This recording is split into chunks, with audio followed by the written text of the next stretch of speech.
भगवान श्री कृष्ण भी 5 वक्त की नमाज पढ़ते थे। बस एक बयान और देखते ही देखते पूरे देश में एक नई बहस छिड़ गई। सोशल मीडिया से लेकर धार्मिक मंचों तक हर जगह इसी दावे की चर्चा होने लगी। किसी ने इसे धार्मिक सौहार्द की कोशिश बताया तो किसी ने करोड़ों हिंदुओं की आस्था पर सीधा प्रहार कहा। लेकिन इस पूरे विवाद के बीच अगर सबसे बड़ा सवाल यही है कि आखिर जिस भगवत गीता के श्लोक का हवाला देकर भगवान श्री कृष्ण को 5 वक्त का नमाजी बताया गया, क्या वास्तव में उस श्लोक का अर्थ यही है या फिर गीता के संदेश को उसके मूल संदर्भ से अलग पेश करके दिया गया है। नमस्कार, मैं हूं निकिता और आप देख रहे हैं खबर एक्सपर्ट। आज हम इस पूरे विवाद की परत दर परत पड़ताल करेंगे और जानेंगे कि आखिर सच क्या है। पूरा विवाद उस समय शुरू हुआ जब इस्लामिक वक्ता मौलाना जर्जिस अंसारी का एक वीडियो सोशल मीडिया पर तेजी से वायरल होने लगा। वीडियो में ये दावा करते हुए दिखाई देते हैं कि भगवान श्री कृष्ण भी 5 वक्त की नमाज पढ़ते थे। इतना ही नहीं, अपने इस दावे के समर्थन में उन्होंने भगवत गीता के 6 अध्याय के 10वें श्लोक का भी हवाला दिया।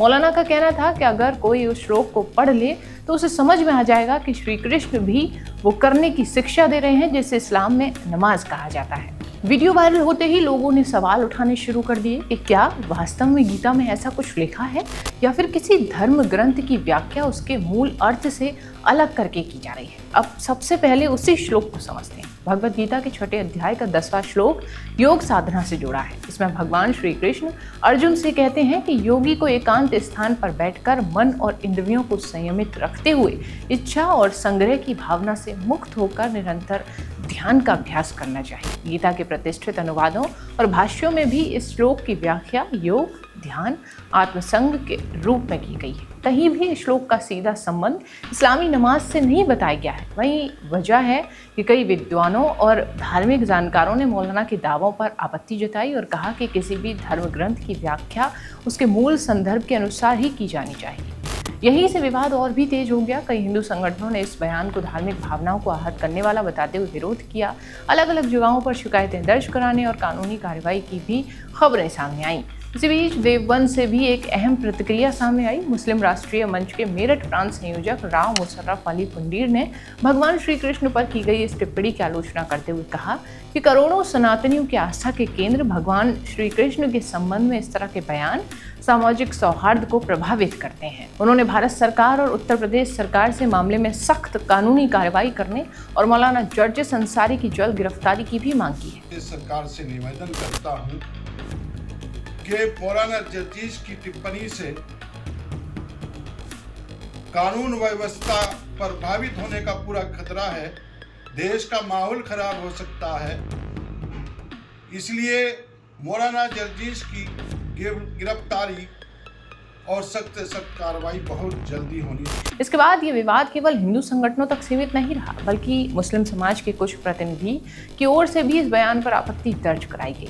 अब जरा ऐतिहासिक संदर्भ भी समझ लेते हैं। इस्लाम का उद्भव 7वीं शताब्दी ईस्वी में माना जाता है, जबकि भगवान श्री कृष्ण का वर्णन महाभारत और अन्य हिंदू ग्रंथों में द्वापर युग से जुड़ा मिलता है। दोनों अलग अलग धार्मिक परंपराओं और ऐतिहासिक संदर्भों का हिस्सा हैं।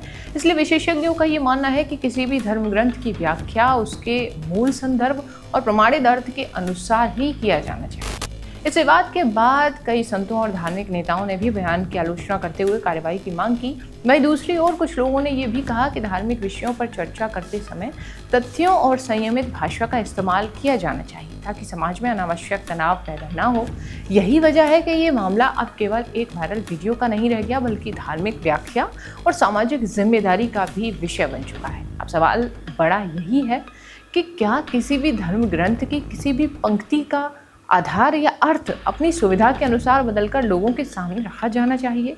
क्या धार्मिक संवाद मूल ग्रंथों और प्रमाणित व्याख्याओं पर आधारित होने चाहिए या फिर व्यक्तिगत मान्यताओं पर? क्योंकि भारत जैसे विविधताओं वाले देश में शब्दों की जिम्मेदारी भी उतनी ही बड़ी होती है जितनी की अभिव्यक्ति की स्वतंत्रता। फिलहाल इस मामले को लेकर अलग अलग स्तर पर प्रतिक्रियाएं सामने आने लगी हैं और आगे क्या कानूनी कार्रवाई की जाएगी इस पर भी सबकी नज़र बनी हुई है। इस पूरे मामले पर आपकी क्या राय है? क्या धार्मिक ग्रंथों की व्याख्या करते समय मूल संदर्भ को सर्वोच्च महत्व दिया जाना चाहिए? अपनी राय कमेंट में ज़रूर बताएं। अगर आपको वीडियो जानकारीपूर्ण लगा हो तो वीडियो को लाइक करें और अपने दोस्तों के साथ शेयर करें। खबर एक्सपर्ट को सब्सक्राइब करना बिल्कुल ना भूलें।